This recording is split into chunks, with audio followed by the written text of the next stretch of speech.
Welcome back to the channel. Today we are working on the USS Enterprise 1701D, the flagship Enterprise from Star Trek The Next Generation and also featured in Star Trek Picard. This is the 2024 boxing of the classic kit from the 90s. The big difference this time is it is molded in translucent plastic for lighting. This model kit should really be hitting hobby shop shelves right about now. And of course, you can order it at CultTVman Hobby Shop. Over the years, this model kit has been done in opaque. It's been done with fiber optics included in the kit. It's been done in a very, very clear plastic. But for 2024, it is in a translucent white. This will make lighting very easy and still make the kit very easy to work with, unlike the brittleness of clear plastic, which is prone to crack and break. And in fact, in one of my clear pieces, I already have a little break because clear parts are definitely brittle. For this video, I'm going to focus on the easiest and the simplest way to light the 1701D. So we're just going to be using some LED strips, a few extra LEDs. All of these are pre-wired for 12 volts, so we don't need to worry about different resistors. And I've already cut some of the LEDs into the right size for our kit. Really, you shouldn't be afraid to start soldering your own components. It's not hard. Now on these 12 volt LED strips, they have these copper pads every inch or so, every 3 LEDs. And these are where you solder your power connection, but you can also use them to solder a wire to go to another LED strip or another LED. Each pair of contacts will pass on the full 12 volts. That's why we're using a 12 volt pre-wired LED. And you're always going to use your soldering iron to heat the copper pad first, and then add your solder.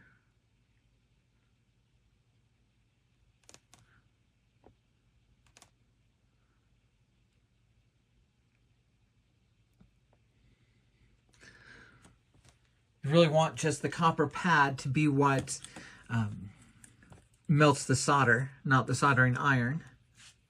So same thing here. We're going to heat our wire and let the wire melt the solder just to tin this edge.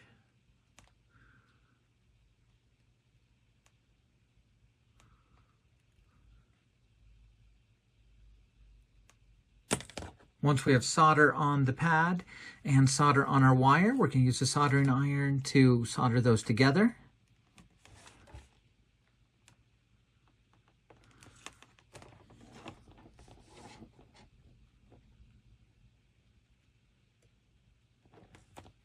So here's our LED strip with an LED soldered to it.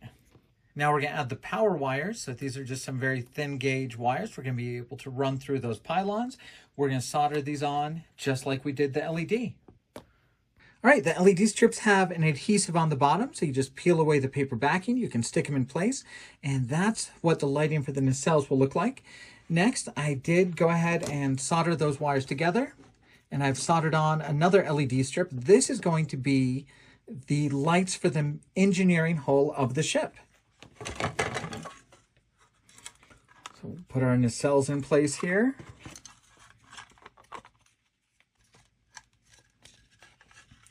If you watched the previous video, you know I have a trench laid in for that wire. The wires will just lay down right there. This LED strip is going to be glued in right here. So we'll peel off that paper backing. We'll lay it in place temporarily, just like that. See, there's plenty of room in here for wires. Next, we're going to add a wire to go up into the saucer and the neck, and a wire to go down into the stand to power it. All right, so wire down to the stand, wire up to the neck, heat shrink tubing on the wires first.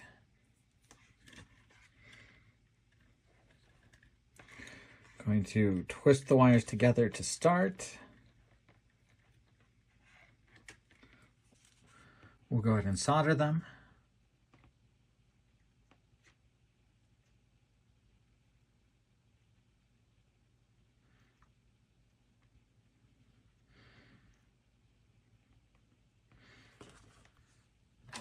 And repeat the process for the red wires.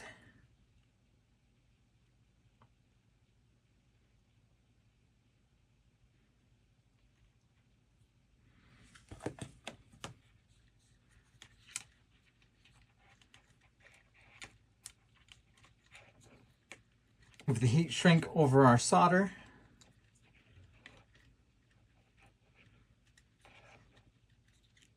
And a quick shot with the heat gun.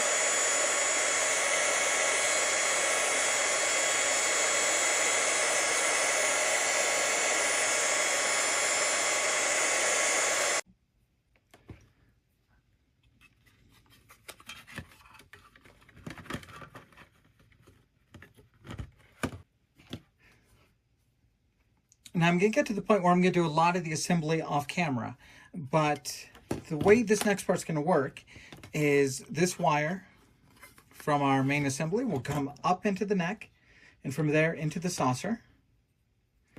And the neck itself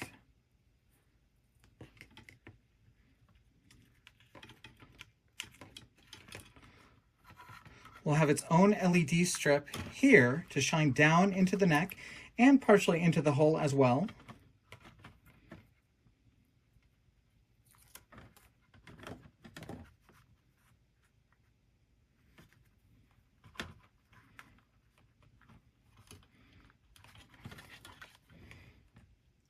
So it looks a bit like that.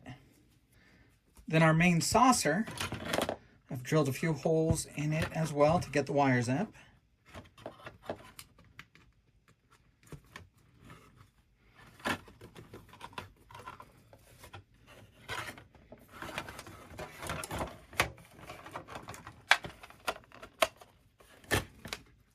So there's our neck, there's our saucer. And then this ring of LEDs is going to be mounted here. And these three wires will be connected to provide power to all of those. I've done a lot of the assembly and I've run the wires up the top of that neck. I've put in the deflector. Now the deflector is the only piece so far that's painted. Everything else is it's unpainted pure plastic. I'm doing that because I want some really good gluing surfaces and I want some really tight seams.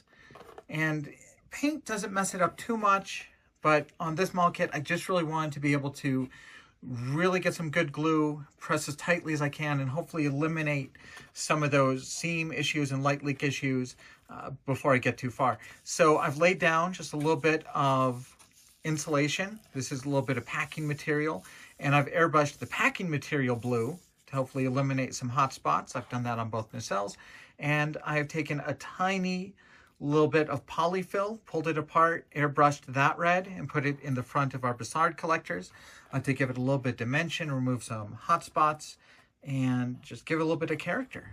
And this is why it's so important for me right now to have it unpainted, is if I get some glue and I can really press this down together, I can get a good tight connection there, and that'll save me a lot of putty work.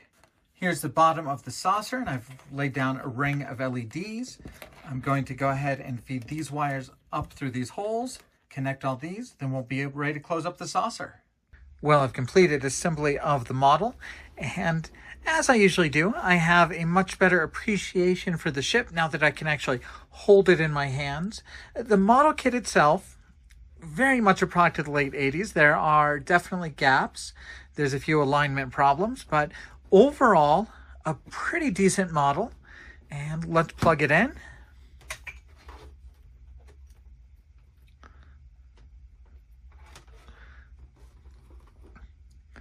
All right, well, the entire thing certainly lights up. It's going to be pretty fun to light block it and start etching out those windows. All right, first thing we're going to do to get this model painted is we're going to lay down some clear blue, some clear red, some red for the impulse engines. We're going to lay down those clear parts, and then we're going to do a spray painted primer all over the ship. I don't always use primer when I use model paints specifically formulated for plastic model kits, but since I haven't light blocked this from the inside, the painting on the outside has to be kind of intense, and it has to have some really great adhesion. So I'm definitely going to use some primer on this build. So transparent blue and red first. We'll tape off the clear parts. We'll do a primer, and then we will airbrush on our base coat for the model.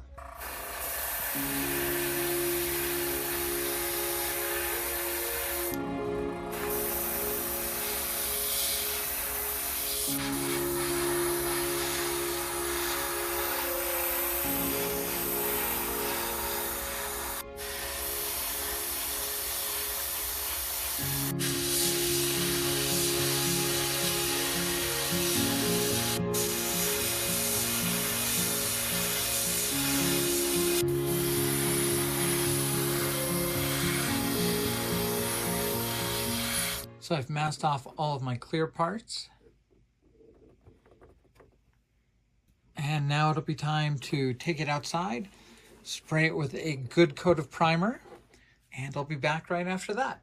And there's our nice gray coat of primer over the model. And that's nice. We really need it for adhesion and getting a good coat of light blocking paint, but I really don't expect the primer to do any light blocking on its own. Tamiya Fine Primer is very nice, very fine coats. Yep, and that's how we look after just a little bit of primer. So yeah, not much light blocking there, but that's what we're going to do next.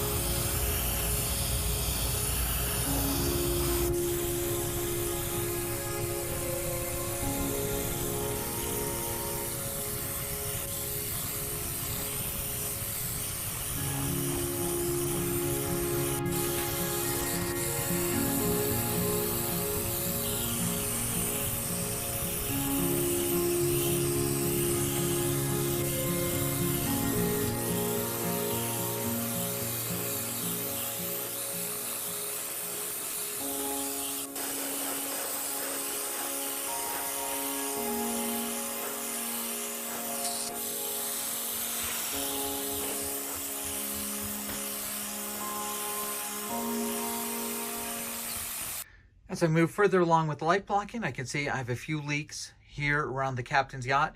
But if you think you're getting close to being done with the light blocking, it's time to turn off some of your lights, and then you can see some more. So I'm going to do a second coat. This time I'm going to go with silver. The camera picks up whatever light it can, but I'm pretty much in the dark now. So in the dark, I'll go over those grid lines one more time. And if I had light blocked from the inside as well, I think I'd be done right now. Because it's really those grid lines on the outside that are still catching a little bit of light.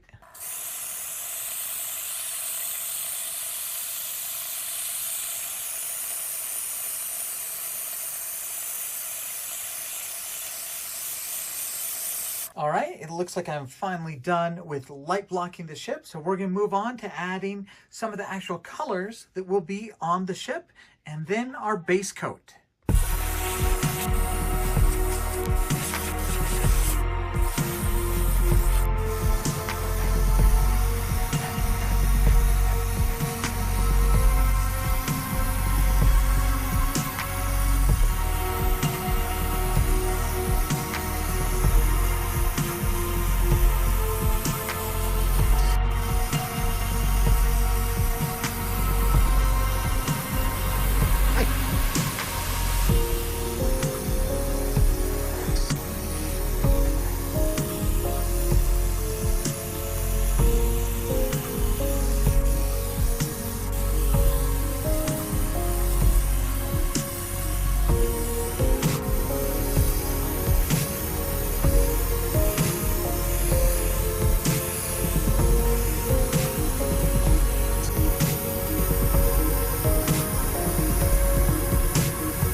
finally have something that's starting to resemble the 1701D. We have it fully light blocked and we have a pretty nice gray on it. And now we get the fun part of unmasking the ship. And yes, we'll have to do a handful of touch-ups on this model kit. But right now, we're just gonna start looking at some of our lit pieces, get an idea of what this ship is gonna look like.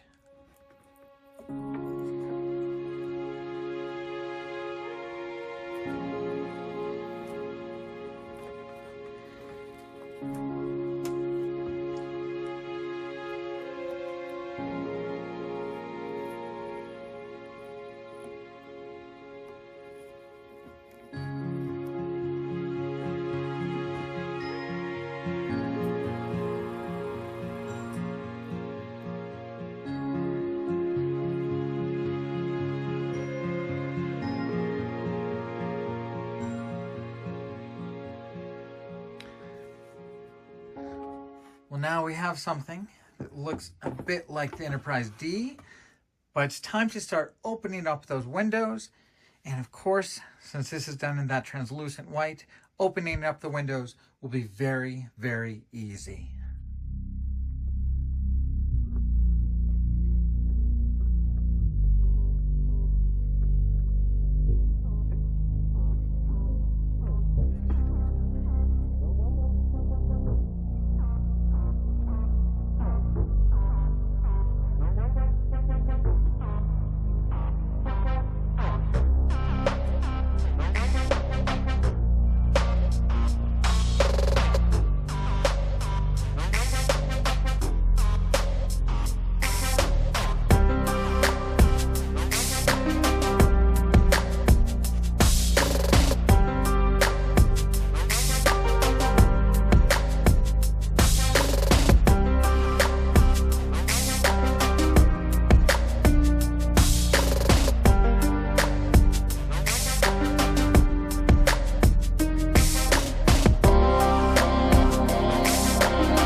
Obviously, we will still have a lot of work to be done on this model to get it complete, but hopefully this video shows you that it's not a difficult model to light, especially down in this translucent clear. Once you kind of sort out through how to run wires from the main hull to the nacelles, it's a pretty fun build and job to do. I will say I do regret not light blocking this ship from the inside. Light blocking it from the inside just makes everything so much easier. But I think we got it done, light blocking just from the outside, even if it took a lot of coats of paint to get it blocked. And we'll have to do some touch-up paint as well for some of the parts that didn't turn out just quite the way I liked them. But, you know, the big thing is hopefully you've seen how that translucent white works and how scraping off the windows works. You can see it doesn't take much to do it. It's quick, it's easier, so much easier than drilling it. And once again, just hopefully you've got an idea of a quick, simple, easy way to light a very good-looking model kit. Yeah, the 1701D, it's a classic ship. So we'll have quite a few more videos on this model kit as it moves further along. But that is how I am lighting the 1701D 1400th scale USS Enterprise D.